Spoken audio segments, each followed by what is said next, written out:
कौशिक और आप देख रहे हैं महाबहस। आज महाबहस में बात होगी मंत्रिमंडल विस्तार पर और उसे लेकर किस तरह का तंज समाजवादी पार्टी ने कसा है। एक पूरा गेस्ट पैनल हमारे साथ जुड़ेगा, लेकिन उससे पहले वक्त है आज के पॉलिटिकल पंच का।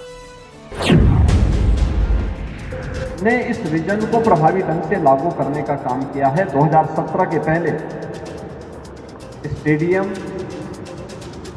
नाम मात्र के थे, जो थे उनमें बुनियादी सुविधाएं नहीं थी, उनका उचित रखरखाव नहीं था, ट्रैक टूटे हुए थे, स्विमिंग पूल सूखे पड़े थे, खिलाड़ी उपेक्षित था और हमारा जो खिलाड़ी था, कुशल खिलाड़ी था, वह कार्यालय भटकने के लिए मजबूर होते थे। प्रतिभाएं प्रतीक्षा सूची में दम तोड़ने के लिए मजबूर होती थी। आज हम सब को ये बताते हुए प्रसन्नता होती है कि उत्तर प्रदेश देश के उन राज्यों में है जिन्होंने कुशल खिलाड़ियों के लिए सीधी भर्ती, पदोन्नति और नगद पुरस्कार की एक पारदर्शी व्यवस्था अपने यहां लागू की। कल एक बहुत डेवलप्ड कंट्री में चुनाव था, काउंसिल का चुनाव बैलेट से हुआ, टिकट बैलेट से। इंग्लैंड में, यूके में कल बैलेट का वोट पड़ा है। पूरे इंग्लैंड ने वोट डाला है बैलेट से। क्या हम इंग्लैंड से आगे हैं? और ये मांग बहुत पुरानी है, हमारी समाजवादियों की मांग है। जब अमेरिका, जापान, जर्मनी, इंग्लैंड ने तो कल ही वोट डाला है। मैं बात इसलिए कह रहा था कि शायद कल रिजल्ट देखते रहोगे आप बैलेट का, तो बैलेट से वोट। योगी आदित्यनाथ की सरकार सिर्फ और सिर्फ सामाजिक, राजनीतिक और धार्मिक ध्रुवीकरण की जुगत में लगी हुई है।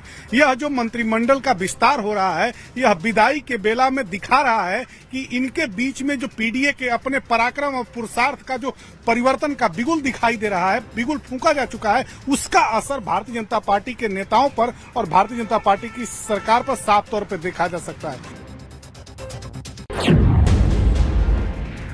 उत्तर प्रदेश में मिशन 2027 का शंखनाद हो चुका है और बीजेपी ने इसकी तैयारी भी शुरू कर दी है। कल योगी मंत्रिमंडल का विस्तार होने जा रहा है और सवाल बड़ा है, टीम योगी का यह विस्तार किसके लिए इनाम है और किस पर गिरने वाली है गाज।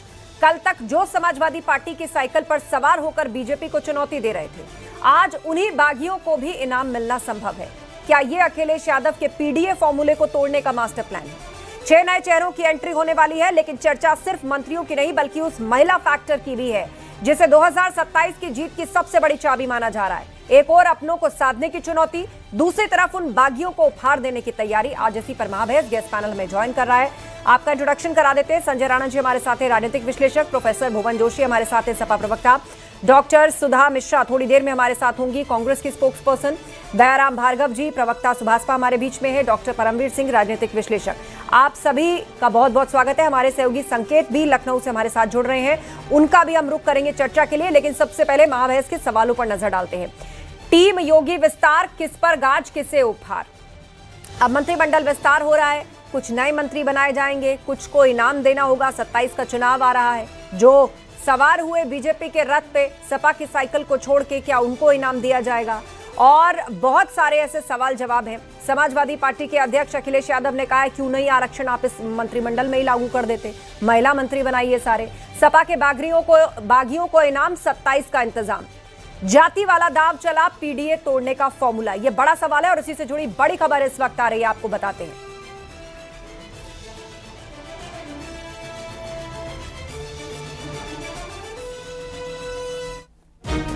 योगी कैबिनेट विस्तार से जुड़ी यह बड़ी खबर है। कल दोपहर 3 बजे होगा कैबिनेट विस्तार। यह इस वक्त की बड़ी ब्रेकिंग न्यूज है। कल दोपहर 3 बजे कैबिनेट एक्सपेंशन होगा यूपी के अंदर। योगी मंत्रिमंडल का विस्तार होगा, 6 नए मंत्रियों को शामिल किया जाना संभव है। यह इस वक्त की सबसे बड़ी खबर है। मंत्रिमंडल विस्तार कल दोपहर होगा 3 बजे, 6 नए मंत्रियों को शामिल किया जाना संभव है। और आज आपको बता दें, मुख्यमंत्री योगी आदित्यनाथ ने राज्यपाल आनंदीबेन पटेल से मुलाकात भी की थी इसी सिलसिले में, और कल दोपहर 3 बजे एक्सपेंशन होना है। संकेत हमारे सहयोगी लखनऊ से हमारे साथ जुड़ रहे हैं। संकेत, क्या ताजा जानकारी? और जिन 6 चेहरों की बात हो रही है, नाम चर्चा में कईयों के हैं, लेकिन कोई खबर है कि क्या तय माना जा रहा है, किसकी दावेदारी मजबूत?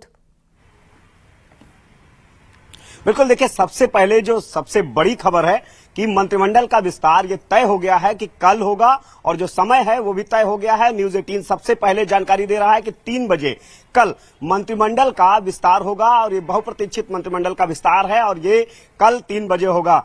जिस तरीके से योगी मंत्रिमंडल को लेकर लगातार चर्चाएं चल रही थी और मंथन का दौर लखनऊ से लेकर दिल्ली तक जारी था, अब ये फाइनल हो गया है और न्यूज 18 ने आज दोपहर 3 बजे ही इस बात की सूचना दी थी कि अपने दर्शकों को कि मंत्रियों जो संभावित मंत्री हैं उनको फोन जाने शुरू हो गए हैं और कल उनको राजधानी लखनऊ में रुकने के निर्देश हुए हैं।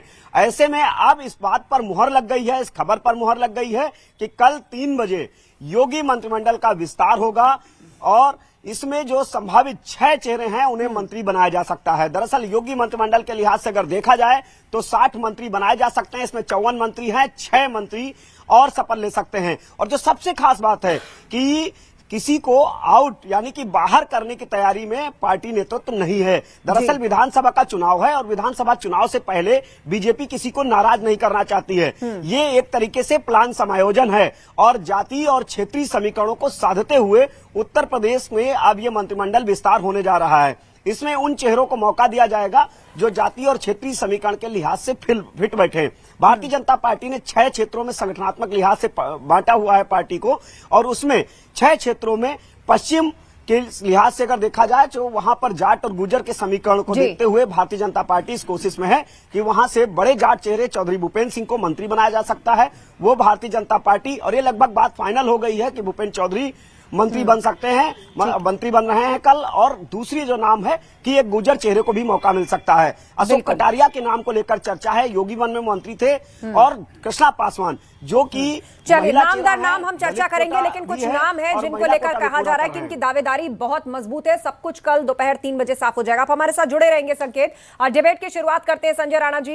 एक तरफ मंत्रिमंडल विस्तार का समय आ गया है और दूसरी तरफ समाजवादी पार्टी के अध्यक्ष अखिलेश यादव ने एक ट्वीट किया और कहा कि भाई जो आरक्षण है उसको मंत्रिमंडल विस्तार में ही लागू कर दो, इसी से लागू होना चाहिए, महिलाओं को बनाओ मंत्री। देखिए आस्था जी, अखिलेश यादव जी की क्या बात की, हमेशा फ्रस्ट्रेशन में रहते हैं, उनके फ्रस्ट्रेशन की नीति क्या हमें समझ नहीं आता। देखिए जब सरकार बनती है उसकी नीतियां होती है, उसको नीतियों को जमीन पर उतारने के लिए मंत्रियों की जरूरत होती है। मंत्रिमंडल में विस्तार होता रहता है, मंत्रियों को ऐड किया आता है। अगर कुछ महिला मंत्री या कोई पुरुष मंत्री जोड़े जा रहे हैं तो उसमें समझ नहीं आता समाजवादी पार्टी का तकलीफ है। अगर महिला भी हैं तो सम्मान करना चाहिए। देश में या प्रदेश में तकरीबन 50% आबादी जो है महिलाओं की है, तो महिलाओं को भी आधिपत्य मिलना चाहिए, उनको स्वाभिमान बिल्कुल कायम रखना चाहिए और चीज़ों पर उनको देना भी चाहिए। लेकिन अगर किसी को तकलीफ है तो क्यों है? अगर रिजर्वेशन की बात हो रही है तो उसमें कौन से रिजर्वेशन? भाई देखिए भारतीय जनता पार्टी का बड़ा सिंपल सा है, 60% अगर आप उठा के देख लेंगे आज के अंदर पूरा जो है 60% कहीं ना कहीं बैकवर्ड और पिछड़े हैं। पीडीए की बात करते हैं, लेकिन पीडीए का फॉर्मूला अभी तक क्लियर नहीं हुआ। पहला अधिकार अहिर का, पहला अधिकार अल्पसंख्यक का, पहला अधिकार अगड़े का, किसका? यहां पे ऐसा कोई फॉर्मूला नहीं। भारतीय जनता पार्टी कहती है सबका साथ सबका विकास, सबको लेके चल रही है, चाहे महिला हो, पुरुष हो, बैकवर्ड हो, दलित हो, सवर्ण हो, सारे लोगों का समावेश बना करके ये सरकार का गठन किया जाता है। सरकार में मंत्रिमंडल बनाया गया और जिस तरह से सरकार पिछले 4 साल से काम कर रही है, 1 साल में भी चुनाव बाकी है, जिस तरह से काम कर रही है उसको कहीं ना कहीं देखना पड़ेगा और अच्छे काम हो सके और जनता की बातों तक, जनता तक पहुंच सके, योजनाएं पहुंच सके, कुछ कमियां उसको दूर किया। ठीक है भुवन जोशी जी, दावा पहले से यह है कि सबसे ज्यादा महिलाओं को आगे बढ़ाने वाली भाजपा ही है, चाहे वो केंद्रीय मंत्रिमंडल की बात हो, चाहे संगठन में अलग अलग रोल की बात हो, चाहे राज्य में मौका देना हो, कार्यकर्ताओं के रूप में हो, टॉप टू बॉटम महिलाओं को पहले से ही बीजेपी ने मौका दिया। और जब जब महिला आरक्षण पर बहस चली तो आरोप प्रत्यारोप में यह भी आया कि बहुत सारे छत्रप या पार्टियां विरोधी इसीलिए करते हैं क्योंकि वो महिला कार्यकर्ताओं को जोड़ ही नहीं पाए। आस्था जी, देश और प्रदेश ये समझ गया है कि भारतीय जनता पार्टी जो कहती थी कि हमारा जो मात्र संगठन है वो कार्यकर्ता से नेता बनाता है और वो नर्सरी है, वो नर्सरी मुझे लगता है अब सूख नहीं गई है, नर्सरी बंजर हो गई है। क्योंकि अब देश और प्रदेश देख पा रहा है कि 3 राज्यों में आयातित नेताओं को इन्होंने लीडरशिप देने का काम करा। मैं कहना चाहूंगा उत्तर प्रदेश में एक जिम्मेदार चैनल के होने के नाते मैं आपको बताना चाहता हूं, हमारे नेता माननीय अखिलेश यादव जी ने क्या कहा कि जो आरक्षण, महिला आरक्षण की जो बात करी थी इसको इम्प्लीमेंट करें। 2023 में समाजवादी पार्टी ने और विपक्ष के सभी साथियों ने मिलकर उसको सपोर्ट करने का काम करा था, लेकिन वो भी जुमला साबित हुआ। और हम तो चुनौती दे रहे हैं भारतीय जनता पार्टी को, जो कल का जो मंत्रिमंडल में है कम से कम उसमें ही 33% आरक्षण लागू कर दे और महिलाओं को चाहे वो हमारी पार्टी से लाए चाहे वो भारतीय जनता पार्टी से लाए उनको दे। हम लोग लड़ रहे हैं उनके लिए, संघर्ष कर रहे हैं हम लोगों के उनके लिए। और निश्चित तौर पे जैसा कि भारतीय जनता पार्टी ने उसको इंप्लीमेंट पहले भी नहीं किया था और अब मंत्रिमंडल में नहीं कर रहा। मैं माननीय योगी जी को सुन पा रहा था, खेलों की बात हुई थी, खिलाड़ियों की बात हुई थी, आपके चैनल में भी सुन पा रहा था। मैं माननीय योगी जी को कहना चाहता हूँ, माननीय योगी जी कान्हा स्टेडियम जाते होंगे, वहां पर मैच को देखते होंगे, माननीय अखिलेश यादव जी के खिलाड़ियों के प्रति क्या लगाव था, क्या जिम्मेदारी थी, उनको नौकरी में देने का काम करा। इनके सबसे बड़े पुलिस अधिकारी जो अपने आप को रॉबिन हुड की कंक्लूड करिए। मैं उसी विषय को कहना चाहता हूँ। वो अधिकारी भी समाजवादियों ने उस अधिकारी की नियुक्ति करी, पहलवान अधिकारी की, आज वो भूल गए उस विषय को। और समाजवादी पार्टी के नेता माननीय अखिलेश यादव जी खिलाड़ियों के साथ है, महिलाओं के साथ है। हम कह रहे भुवन जी, मैं लौटूंगी आपके पास। दयाराम भार्गव जी हमारे बीच में, सुभाषपा के प्रवक्ता। दयाराम जी, 6 चेहरों की एंट्री होने जा रही है और ये लगभग स्पष्ट हो चुका है कि भाई किसी की छुट्टी नहीं होगी, कार्रवाई करने के मूड में नहीं है ना पार्टी ना संगठन, तो इसीलिए 6 लोगों को मौका दिया जाएगा। अब आप भी अलायंस में हैं, आपके अध्यक्ष भी मंत्री बन गए हैं, कुछ आपकी भी दावेदारी है और उसके साथ साथ 2027 के लिए महिलाओं की क्या इंपॉर्टेंस निकल कर आई है? क्या सत्ता की चाबी महिलाओं के ही हाथ में है? यह इस वक्त सबसे ज्यादा सियासी केंद्र में आ चुका है। देखिए आस्था जी, विपक्ष कुछ भी कहे, विपक्ष के पास जो है केवल रोना रोने का अब कुछ रहा नहीं। आधी आबादी की जो बात अभी सपा के प्रवक्ता कह रहे थे, 1996 से लेकर 2010-2013 तक महिला आरक्षण को लेकर के अगर उसको रोकने का काम किया तो समाजवादियों ने किया, विपक्ष के लोगों ने किया, कांग्रेस सत्ता में थी, ये लोग मलाई खाते रहे, कभी महिलाओं के ऊपर ध्यान नहीं दिया। अगर ये चाहते महिलाओं को हिस्सेदारी चाहते तो अभी जो लोकसभा में था उस प्रस्ताव को पास करके महिलाओं को सम्मान देना चाहते थे और दे करके आधी आबादी को खुद कर सकते थे, लेकिन इन्होंने डिनाई करने का काम किया। अब देश की जितनी भी आधी आबादी है इनके खिलाफ बैठ गई है। अब बात आती है उत्तर प्रदेश के संगठन या मंत्रालय में। आप देखिए, आप उठा के देख लीजिए, कांग्रेस के शासन से और उत्तर प्रदेश बसपा और क्या नाम सपा के शासन में सबसे अच्छी सुसज्जित अगर मंत्रालय है तो एनडीए गठबंधन जो है ये उत्तर प्रदेश में योगी जी के नेतृत्व में है। आप चाहे अगला देख लो, चाहे पिछड़ा देख लो, माइनॉरिटी देख लो, और चाहे आप जो है एससी एसटी देख लो, सब समाहित है। इसमें आधी आबादी की भी सुविधा दी गई है। अभी जो चर्चा हो रही है पूजा पाल इनकी विधायक, इनके समय उसको न्याय नहीं मिल पाया। अच्छा जी, जब योगी जी के नेतृत्व में उसको न्याय मिला, उसने धन्यवाद प्रस्ताव जब क्या नाम है सदन में देना चाहा तो अखिलेश यादव इनकी पार्टी ने उसको बेइज्जत करके उसको अपनी पार्टी से निकालने का काम किया। और हमारी जो सरकार, इंडिया की सरकार महिलाओं की है, हमारी तो महिलाओं के लिए, हम महिलाओं के लिए तो सारी समस्याओं का हल निकालना चाहते हैं, लेकिन वो चाहते नहीं है। तो यह कहावत बिल्कुल सही है, ये लोग महिला विरोधी है, इनको सबक देश और प्रदेश में महिलाएं देने जा रही है। ठीक है, सुधा मिश्रा जी भी हमारे बीच में है, कांग्रेस की स्पोक्सपर्सन। सुधा जी, महिलाओं को लेकर बात चल रही कि 27 के लिए महिला फैक्टर और ज्यादा अहम हो गया है। पश्चिम बंगाल में जिस तरह ये महत्वपूर्ण साबित हुआ, बीते कई राज्यों में भी जाति धर्म से ऊपर उठकर वोटिंग महिलाओं ने की, अब 27 के भी केंद्र में। अब यहां पर यह कहा जा रहा है कि एक तरफ मंत्रिमंडल विस्तार है और दूसरी तरफ यह कि भाई क्यों नहीं महिला मंत्री ही बना देते, ये तो और बड़ा संदेश जाना चाहिए। आस्था जी, जो प्रश्न किए जाते हैं उनके उत्तर कहाँ से और कब आते हैं? या तो सिर्फ प्रश्न करके छोड़ दिए जाते हैं, जितना उत्तर देना होता है सरकार को या जो सत्ता में बैठे हुए लोग हैं उतना ही देते हैं। महिलाओं के हक हुकूक की बात करने से कुछ तो होने वाला है नहीं। जो ये कहते हैं अगर वो कर रहे होते तो आप भी जानती हैं कि इसके पहले वाले चुनाव में महिलाओं को अधिकार मिल गया होता, क्योंकि हमारे पास अधिकार था, नियम बन गया था, सब कुछ होने के बाद भी ये मंशा नहीं है देने की, चाहे आपको या मुझे, मंशा ही नहीं है। आप कहते रहो, बकैती करते रहो, बातें करते रहो, क्या ही फर्क पड़ता है? महिलाओं को अधिकार देने के लिए आपको समाज में पहले उनके सम्मान की रक्षा के लिए जो करना है, अभी आपने देखा ना एनसीआरबी के आंकड़े हैं, उत्तर प्रदेश किस स्थान पे है मुझे बताने की जरूरत तो है नहीं, राजस्थान किस स्थान पे बताने की जरूरत तो है नहीं। तो अगर चीजें सुधर रही होती तो ये जो अपराध बढ़ रहा है कहाँ से बढ़ रहा है? और अगर सब कुछ बेहतर था, सब कुछ चंगा सी, तो ये अपराध की लिस्टों में भाजपा शासित राज्य ऊपर कैसे जा रहे हैं? अपराध में कम हो रहा होता, महिलाओं का सम्मान हो रहा होता। कई कैटेगरीज में तो कम हुआ है। अरे मैम, जनसंख्या बढ़ रही है तो कम करेंगे, कोई फायदा नहीं है। आपने देखा एक महिला मुख्यमंत्री हार जाती है, जनसंख्या बढ़ रही है, कुछ लोग ये भी तर्क दे रहे हैं कि मामले रजिस्टर नहीं हो रहे हैं। संजय राणा, महिलाओं की बात सुन लीजिए, महिलाओं की बात सुन लीजिए। बड़ी छोटी सी बात है, चाहे भुवन जी हो, चाहे कांग्रेस की नेत्री हो या प्रवक्ता, उन्होंने क्या बोला कि महिला महिला। ये बताइए क्या समाजवादी पार्टी क्या डिंपल यादव को अध्यक्ष बनाएगी? समाजवादी पार्टी को उठा के देख लीजिए, कौन सी महिला नेत्री है या नाम है? डिंपल जी को हटा दिया तो एक नाम आपको महिला का नहीं दिखेगा। कहीं पे ज्योति सिंह या महिला महिला अध्यक्ष है, उसको छोड़ के एक नाम नहीं मिलेगा। और महिलाओं की बात कर रही है, और कांग्रेस की नेता बात कर रही है आंकड़े की। अरे भैया, आंकड़े क्या बंगाल में आपको नहीं दिख रहे थे क्या?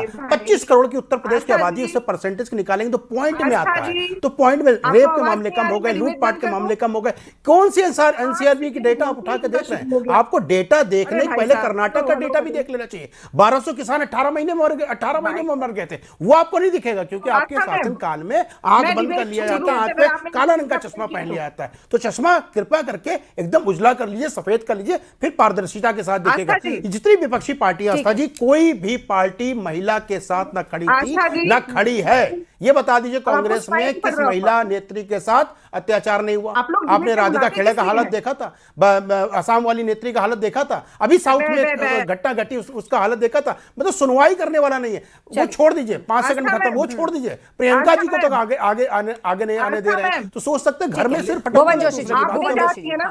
ठीक है सुधा जी, मैं समझूंगी। दो बार हाथ खड़ा कर चुके हैं। भुवन जी बोलिए। गलत चीजें क्या तरीका है? मेरा टाइम था, आप बोलने दे रही है, क्या तरीका है ये?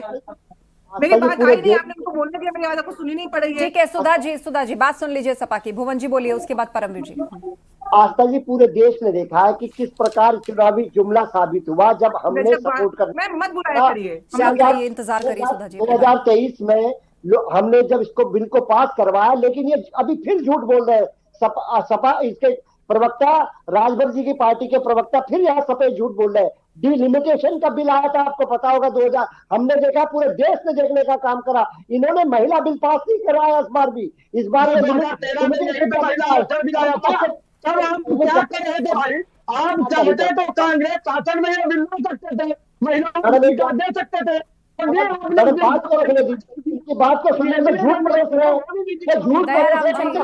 दयाराम जी 10 सेकेंड, भुवन जी 10 सेकेंड कंप्लीट करिए। दयाराम जी रुक जाइए, आपको अलग से वक्त मिलेगा। 10 सेकेंड आपको बताना चाहता हूँ, इस बार फिर झूठ परोसने का काम करा है भारतीय जनता पार्टी के लोगों ने और उनके सहयोगी लोगों ने। और डिलिमिटेशन का बहाना क्या करके महिला जो बिल था उसको नहीं लाए। और क्यों नहीं लेके आए? क्योंकि ओबीसी जनगणना होनी चाहिए, जनगणना नहीं करवाने का काम करा। उसके बाद हम लोग चाहते थे कि ओबीसी महिलाओं के साथ न्याय हो, उसके बाद हम चाहते थे अल्पसंख्यक समाज की महिलाओं के साथ न्याय हो। लेकिन ये भारतीय जनता पार्टी केवल 2010 में मुलायम सिंह यादव किसका अपोज कर रहे थे? महिला बिल नहीं था तो कोई पुरुष बिल था क्या? जुमलेबाजों की नहीं, जुमलेबाजी तो आप कर रहे हैं। आपको लगता है समाजवादी पार्टी का इतिहास नहीं पता है? आप ही के नेता, सर्वोच्च नेता स्वर्गीय श्री मुलायम सिंह यादव 2010 में महिला बिल के विरुद्ध में खड़े थे, और आपको याद नहीं है। आज महिला याद आ रही है। आपको पता, बंगाल में महिलाओं ने आपकी जो सपोर्टर थी उनको हटा दिया है, तो आपको उनकी यादें सताने लगी, उनकी बातें सताने लगी, ये परेशान होकर घूम रहे हैं आप। ठीक है, रुक जाइए भुवन जी, रुक जाइए। डॉक्टर परमवीर सिंह जी हमारे बीच में, राजनीतिक विश्लेषक। परमवीर जी, महिला आरक्षण संशोधन का संसद में गिर जाना, उसके बाद पश्चिम बंगाल में एक लैंडस्लाइड विक्ट्री बीजेपी की होना, जबकि दोनों तरफ से कैंपेन थे कि कौन महिलाओं का हितैषी है, कौन महिलाओं का हितैषी नहीं है। उसके बाद बस अब बारी उत्तर प्रदेश की है। तो ये महिला फैक्टर संसद के बाद पश्चिम बंगाल और अब यूपी के लिए और ज्यादा अहम हो जाता है। डेफिनेटली आस्था जी, मैं लाइटर नोट पर एक बात करूंगा। नेताओं ने अपनी बयानबाजी कर ली तो इस कड़ी में मैं जोड़ूंगा नहीं। हरिशंकर परसाई जी हिंदी के बहुत अच्छे लेखक हैं। उनकी कथनी है कि कथनी और करनी में अगर सामंजस्य ना हो तो धूर्तता होती है। और उन्हीं की किताब है किस्सा कुर्सी का, उसमें बताया है उन्होंने कि जिस समस्या से बहुत लोगों को फायदा मिलता हो उसका समाधान कभी नहीं करते हैं। मैं यहाँ पर याद कराऊंगा, कांग्रेस ने भारत देश को या यूपी को पहली महिला चीफ मिनिस्टर दी थी, सुचेतरा कृपलानी जी। इंदिरा गांधी जी से कोई छुपा हुआ नहीं है, इंदिरा गांधी जी भी थी। तो उस समय पर अगर महिला भी पास कर देते तो आज तक राजनीति करने का मौका ही ना मिलता। तो बेसिकली हो क्या रहा है, सभी एक थाली के चट्टे बट्टे हैं। पहली बात मैं बताना शुरू करूंगा, क्योंकि जब आता था बिल तो सबने इसका विरोध ही करा है। अगर आप हिस्ट्री उठा के आज कोट अनकोट सभी नेताओं के बयान है इसके ऊपर, तो आप छुपा नहीं सकते हैं। अब रही राजनीति के अंदर इसका फायदे की बात, तो देखिए दिखाई सबको दे रहा है कि आने वाले टाइम में ना ये जो जातिवादी का राजनीति कर रहे थे ये मंदी पड़नी शुरू हो जाएगी। अब आपको बात करनी पड़ेगी इलेक्ट्रोल के ऊपर सही से। जैसे टीवी के अगर जो जीत है तमिलनाडु के अंदर, उसने सारे एंगल्स खराब कर दिए, मेरा पर्सनल मानना है।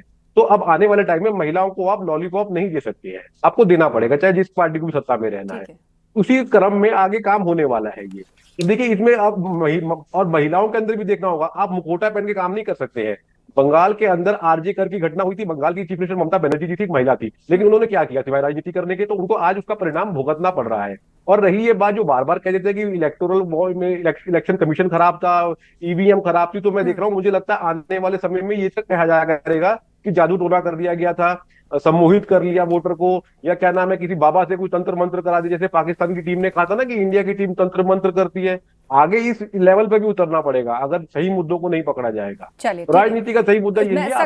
संकेत का रुख कर लेते हैं, लखनऊ से हमारे साथ है और उनके पास बहुत महत्वपूर्ण जानकारी है। संकेत, उन चेहरों की हम चर्चा कर रहे थे जिनकी दावेदारी बहुत मजबूत मानी जा रही है, जिनको शामिल किया जा सकता है क्षेत्र के आधार पर। आपने बताया किस तरह उत्तर प्रदेश को कई रीजन्स में बांटा है बीजेपी ने, पश्चिम पर खासा फोकस है और सबका रिप्रेजेंटेशन हो, उन समीकरणों पर कौन फिट बैठेगा और कौन से ऐसे चेहरे? बिल्कुल, देखिए, अगर बात की जाए जाति और क्षेत्रीय समीकरण के लिहाज से, दरअसल ये जो मंत्रिमंडल का विस्तार है ये विधानसभा चुनाव से पहले हो रहा है, यानी कि कुछ महीने पहले ही हो रहा है। ऐसे में ये एक तरीके का प्लान समायोजन है और उसमें जाति और क्षेत्रीय समीकरण के आधार पर भारतीय जनता पार्टी अपने नेताओं को मंत्रिमंडल में शामिल कर रही है। और उसमें सबसे जो खास है वो है पश्चिम यूपी।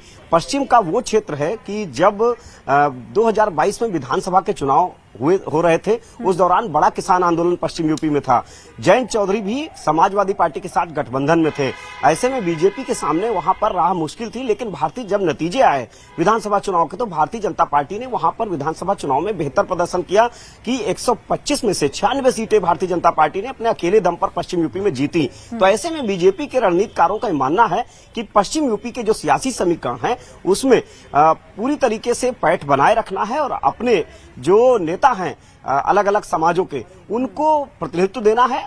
ऐसे में जो नाम आ रहा है, भारतीय जनता पार्टी के पूर्व प्रदेश अध्यक्ष रहे हैं चौधरी भूपेंद्र सिंह, उनको मंत्री बनाया जा सकता है। जाट चेहरे हैं वो। और वहीं दूसरी तरफ अगर देखा जाए दलित और महिला कोटे के बारे में, तो उसमें भी जो कृष्णा पासवान का नाम आ रहा है। कृष्णा पासवान तीसरी बार से विधायक हैं और एक नया नाम हम आपको बताएं कि सुरेश पासी के नाम को लेकर भी चर्चा है। सुरेश पासी अमेठी से विधायक हैं और सुरेश पासी योगी 1 में राज्य मंत्री रहे हैं, आवास राज्य मंत्री। ऐसे में जो पासी समाज से भारतीय जनता पार्टी के रणनीतिकारों ने जो मंथन किया है कि पासी समाज को मंत्रिमंडल में जगह दी जाए, बिल्कुल, तो चाहे बात समाज की हो, कृष्णा चाहे पासवान बात और क्षेत्र सुरेश की हो पासी या का भी नाम है। सब कुछ और जो सबसे बड़ी खबर है, अब आपको बता दें, 2027 बहुत ज्यादा दूर नहीं है। धन्यवाद संकेत आपका इस चर्चा में शामिल होने के लिए। आप नजर बनाए रखिए पूरे हालात के ऊपर। संजय राणा जी, आप देख रहे हैं बहस किस तरफ जा रही है और ऊपर से एनसीआरबी का आंकड़ा जो हाल ही में आया उसने एक नई चर्चा को छेड़ दिया है। देखिए, अब जब बात करते हैं, अभी संकेत आपके बता रहे थे, देखिए भारतीय जनता पार्टी एक नारा लेके चल रहा है, एक नैरेटिव लेके चलती है कि सबका साथ होना चाहिए, चाहे वो क्षेत्र हो, चाहे जाति हो, समीकरण हो, सब मिला के चल रही है। ये वो रीजनल पार्टी नहीं है कि सिर्फ यादव बनेगा, यहाँ पे कोई पर्टिकुलर जात का बनेगा, नहीं। यहाँ पे देखिए कि अगर पूरी भारतीय जनता पार्टी की अगर आप कार्यप्रणाली देखेंगे, पदाधिकारी देखेंगे, सारे के सारे जाति वाले, सारे क्षेत्र वाले आपको मिलेंगे, ऐसा कुछ नहीं है। भुवन जी बोल रहे थे कि बाहर वालों को इंपोर्ट करके लाके मंत्री बना देते हैं। अरे भैया, जो अच्छा परफॉर्म करता है भारतीय जनता पार्टी में आता है उसको बना दिया था, ऐसा नहीं है। आपके यहाँ तो सिर्फ एक ही जाति का बन सकता है, अखिलेश यादव या उनके पुत्र या उनकी पत्नी या उनका भाई या उनका चाचा, उनका भतीजा। लेकिन यहाँ पर ऐसा नहीं हो सकता है। संजय राणा विकल्प बन सकते हैं और भुवन भास्कर जोशी अगर आ जाएंगे तो वो भी भारतीय जनता पार्टी में अगर अच्छा काम करेंगे चीफ मिनिस्टर बन सकते हैं। तो ये डिफरेंस है समाजवादी पार्टी में और ये डिफरेंस है भारतीय जनता पार्टी में। तो भारतीय जनता पार्टी चाहे इलेक्शन हो या ना हो, वो काम करती है, जनता से जो वादे किए उसको पूर्ण करने के लिए अपने तत्पर रहती है। और इसी का नतीजा है कि बंगाल में चाह करके भी जितने चाहते थे कि टोपी के वजह से जीत जाएंगे, टोपी लगा के जीत जाएंगे, सारे टोपी खोल दिया गया है। भारतीय जनता पार्टी को परचम जो है एक तरह से लहरा रहा है और वहां पे बंपर वोट पड़े। भुवन जी आस्था जी, कितने चालाकी से राजनीतिक विश्लेषक साहब जो एनसीआरबी का आंकड़ा चीख कर योगी सरकार का नारी वंदन की पोल खोल रहा है, उसको सब मेन जड़ सवाल से बच जाते हैं। और यही भारतीय जनता पार्टी के आप उत्तर प्रदेश में नंबर 1 है कि नहीं? परसेंटेज कर्नाटक से उत्तर प्रदेश की तुलना कीजिए, तमिलनाडु से उत्तर प्रदेश की तुलना कीजिए, बंगाल से उत्तर प्रदेश की तुलना कीजिए, उत्तर प्रदेश में नंबर 1 तुलना कीजिए। 25 करोड़ की आबादी में पॉइंट में है। एनसीआरबी का डेटा कभी इस तरह से नहीं आता कि कौन राज्य नंबर 1 है या कौन राज्य नंबर 2 हाँ, तुम कैलकुलेशन करते हैं, कैलकुलेशन के हिसाब से निकालते हैं। उसका जो डेटा आता है वो किस तरह का क्राइम कहां पे कितना है उस आधार पर आता है। और महिलाओं के प्रति जो हिंसा है या महिलाओं के प्रति जो क्राइम है उसमें जो यूपी का स्थान है वो कई राज्यों से नीचे है और पिछले डेटा की तुलना में भी नीचे आया है। आपका ये एनसीआरबी का आंकड़ा बता रहा है कि नहीं बता रहा है उत्तर प्रदेश की स्थिति की? नीचे है भैया, नीचे है। आप लगता 2015 का पढ़ दिए होंगे, 25 से 15 में कंफ्यूजन तो नहीं हो गया था भुवन जी? कभी कभी हो जाता है कंफ्यूजन, 15-25 में कंफ्यूजन हो गया, 26 चल रहा अभी तो खैर छोड़ दीजिए। वो 15 का आंकड़ा तो आप देखें, नारी बंधन की पोल खोल रहा है। और आप नारी बंधन का पोल तो आपके मुलायम सिंह खोल के चले गए थे। अरे लड़के हैं, गलती हो जाती है, ये मैंने बोला था या भारतीय जनता पार्टी के नेता बोला था? आपके नेता बोले थे ना। और सब लोग ये भी बोलते हैं कि गुंडा राज कहाँ पे है, गुंडा राज किसके समय था, और जिस गाड़ी में झंडा दिखता था साइकिल वाला, उसमें कौन बैठा होता था, सबको पता है। भारतीय जनता पार्टी का एमपी कर रहे हैं, कौन किन तक केस चल रहे हैं ये बताइए ना, किन तक केस चल रहे हैं बता। सेंगर कौन था आप बताइए। 1 मिनट, सेंगर का केस जब आपको पता ना हो तो बिल्कुल ना बताएं। ठीक है, सेंगर का केस बिल्कुल उस पर चर्चा ना करें। सरकार ने कार्रवाई की और सरकार ने एक्शन लिया। और अब 27 निकट आ रहा है तो ये मुद्दा जो है विपक्ष भी छोड़ने के मूड में नहीं है और सरकार के पास भी अपना डेटा है। आप सभी का धन्यवाद इस चर्चा में शामिल होने के लिए। तो यूपी में मिशन 2027 का शंखनाद हो चुका है और बीजेपी ने इसकी तैयारी शुरू कर दी है। कल योगी मंत्रिमंडल का विस्तार होने जा रहा है और सवाल यही बड़ा है कि टीम योगी का ये विस्तार किसके लिए इनाम है और किस पर गिरने वाली है गाज, इस पर हमारी नजर रहेगी। महाबहस में फिलहाल इतना ही। खबरें जारी हैं, जुड़े रहिए हमारे साथ।